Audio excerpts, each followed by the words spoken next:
Students बहुत बहुत स्वागत है आपका। आज हम करेंगे question number 10। A guy wire attached to a vertical pole of a height 18 metre is 24 metre long and has a stake attach to the other and.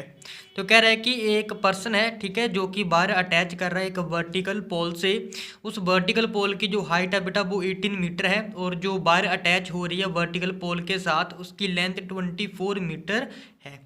ठीक है, तो कह रहा है कि एक स्टैक है बेटा जो अटैच किया गया है एक अदर। स्टैक होता है कि बेटा वायर को ग्राउंड के साथ जोड़ने के लिए। ठीक है, तो how far from the base of the pole should be stake be driven so that wire will be taut. तो कह रहा है कि कितनी दूरी तक जो है बेटा कितना डिस्टेंस होगा, ठीक है, एक तरीके से बेस ऑफ पोल से लेकर और स्टैक तक। ठीक है, तो बेटा जी यहाँ पर मैंने एक रफ डायग्राम बना ली है। ठीक है, तो ये हमारे पास एक पोल है, वर्टिकल पोल है जिसकी लेंथ 18 मीटर दे रखी है क्वेश्चन में। ठीक है जी, और साथ में ये वायर है जिसकी लेंथ हमारे पास 24 मीटर है। तो ये वाली वायर जो है ग्राउंड के साथ जो स्टैक लगा हुआ है, ठीक है, जिसके साथ ये वायर बंधी हुई है, होल्ड करके रखा हुआ है।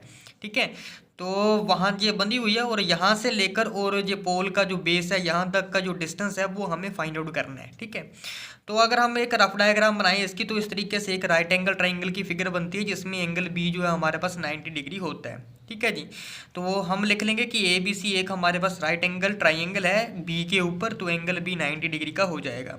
तो आप सभी को अब पता है कि हमारे पास ट्राइंगल में एक 90 डिग्री का एंगल दे रखा होता है, तो हम आसानी से उस पर पाइथागोरस थ्योरम अप्लाई कर सकते हैं। तो यहाँ पर भी लिख देंगे by using Pythagoras theorem.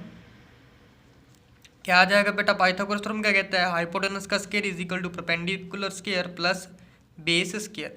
Hypotenuse क्या है बेटा, A C square is equal to perpendicular है बेटा ए बी का स्क्वायर, बेस आ जाएगा बी सी का स्क्वायर। वैल्यू पुट करेंगे, ए सी की वैल्यू 24 है, इसका स्क्वायर आ जाएगा is equal to A B की वैल्यू 18 है, इसका स्क्वायर लिख देंगे, बी सी की वैल्यू तो हमें फाइंड आउट करनी है।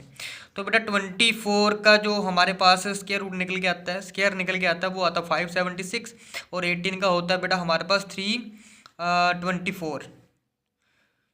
ठीक है जी, प्लस बी सी स्क्वायर, तो ये इस साइड जाके माइनस हो जाएगा, तो 576 में से माइनस करेंगे 324 इज इक्वल टू आ जाएगा बी सी का स्क्वायर।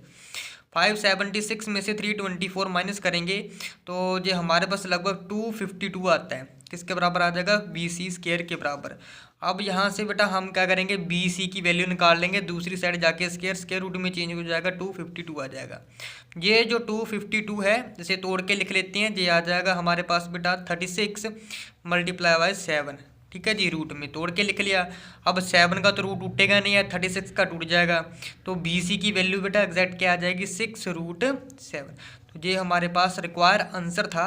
डिस्टेंस है बेटा हमारे पास स्टैक और पोल के बेस तक का, वो हमारे पास अब आ चुका है 6√7 मीटर।